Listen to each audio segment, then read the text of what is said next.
The Smallest Girl in the Smallest Grade. Written by Justin Roberts.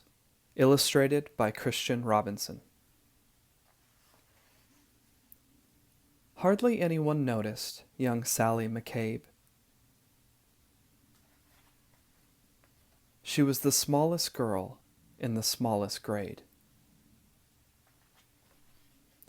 Sure, her name could be heard in the daily roll call, and she marched with her books down the same school hall, but hardly anyone noticed young Sally McCabe. And they certainly didn't know, or at least didn't mention, that Sally was paying super extra special attention. To the abandoned kite with the tangled string, to the 27 keys on the janitor's ring, to the leaves as they turned green to gold in the fall, to the time Tommy Torino was tripped in the hall. She watched as the wildflowers tipped towards the light, and heard the howl of a hound dog late one night. She was there when the stray cats, who normally fought, conducted a meeting in the church parking lot. She saw Kevin McCoon get pushed off a slide, and the oncoming tears that he wanted to hide. And she'll never forget that parent-teacher day when Billy's much larger father suddenly dragged him away. But through all the mean words and all the cold stares, no one even noticed that Sally was there. And they certainly didn't know, or at least didn't mention, that Sally was paying super extra special attention. She'd seen how a whisper could make someone cower, like a bulldozer crushing through fields of wild flowers, and it kept piling up, this discarded debris, those beautiful kites tangled in trees.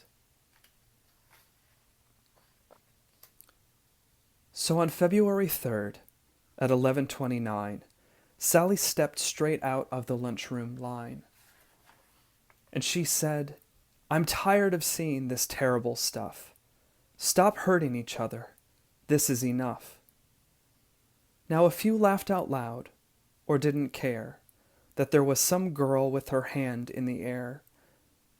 But then something super extra special happened that day, as Howard O. Henry suddenly set down his tray.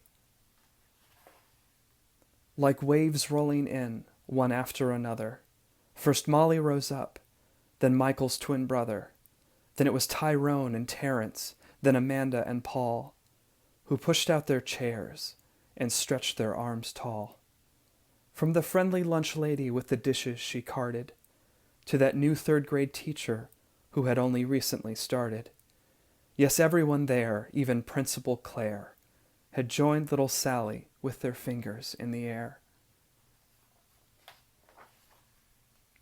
And though hound dogs were destined to howl at night, and most stray cat meetings would end up as fights, and kites would continue to get stuck in trees, they all felt, for a moment, like the janitor's keys, fastened together with a heavy steel ring that held all the secrets to unlock everything.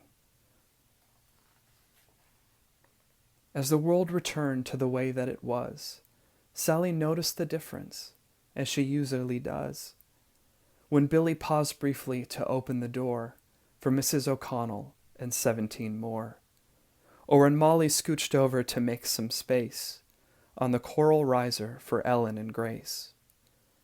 These moments that often get taken for granted, a wild flower appearing that no one had planted. The swing soon resumed their rhythm and sway, and day turned to night, and night turned to day.